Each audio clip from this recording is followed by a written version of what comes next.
We're limited.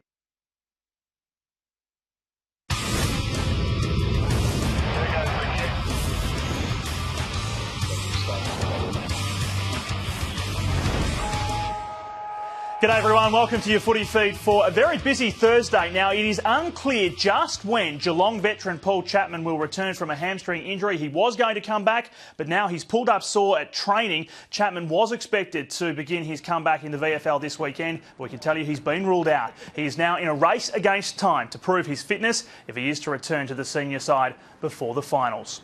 Carlton coach Mick Malthouse is standing by the club's decision to fine Jared Waite earlier this year, despite Geelong's different approach with Steve Johnson. Waite was spotted indoors today, still nursing that knee injury. He was given a $5,000 fine by the club after copping a one-match suspension for headbutting in round 6. Cats coach Chris Scott refused to do the same to Johnson, claiming they're not at school, but Malthouse isn't taking offence. Different circumstances, different clubs. I'm not a schoolboy either, but I got fined for speeding the other day. I wish they had have come out and just slapped my knuckles. Would have saved my pocket. In good news for Blues fans, Lockie Henderson has signed a new contract that will see him stay on until the end of 2015 at least. Now to Punt Road, where Richmond is working on countering Freo's defensive setup this time around after that heartbreaking one-point loss earlier in the season. Jen Phelan is our reporter at Punt Road. This is a huge one for the Tigers. That's right, Matt. It is a massive game for the Tigers this week. 5th versus 6th against the most defensive team in the competition. Now, the Tigers were brought undone by the Kangaroos 2 weeks ago with the way they put numbers behind the ball. Coach Damien Hardwick says that that's something that they've learnt from and will apply this week. We were really disappointed in the defensive aspect of our game from that game. We certainly learned a few things. It was a good kick in the backside. So, defensively we'll be in a better mindset this week. As for selection, Ivan Maric will play after returning from a groin injury last week against Gold Coast.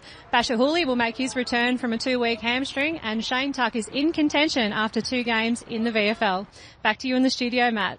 Great work, Jen. Thank you for that. The Crows are getting ready for life without Patrick Dangerfield, who is recovering from a shoulder injury, and the coach admits losing the midfielder hurts both physically and mentally. He does things in games which does really send a message to the rest of his teammates, but also the opposition. And even last year, Geelong beat us at Cardinia Park last year, but Dangerfield's 2 goals in the wet really got us back in the game. The Crows take on Geelong on Sunday at Amy Stadium. The Bulldogs hit the track this morning in blustery conditions ahead of their clash against Hawthorn in Tasmania, and a dream matchup is on the cards with the 2 roughheads set to do battle. They'll play on each other at some stage, I'm sure. They're related, I think, aren't they? Somewhere along the line.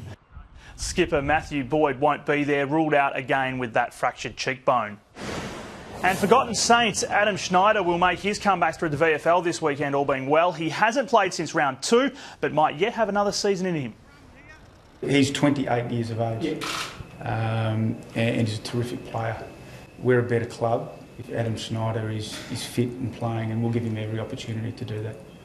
A big game for St Kilda on Saturday night at Etihad Stadium against Port Adelaide, and that is your footy feed for this Thursday. Of course, social media is the place to stay up to date 24/7. You can find us on Facebook and on Twitter. I'm Matt Thompson. From all of us here, thank you so much for watching, and keep clicking back to afl.com.au.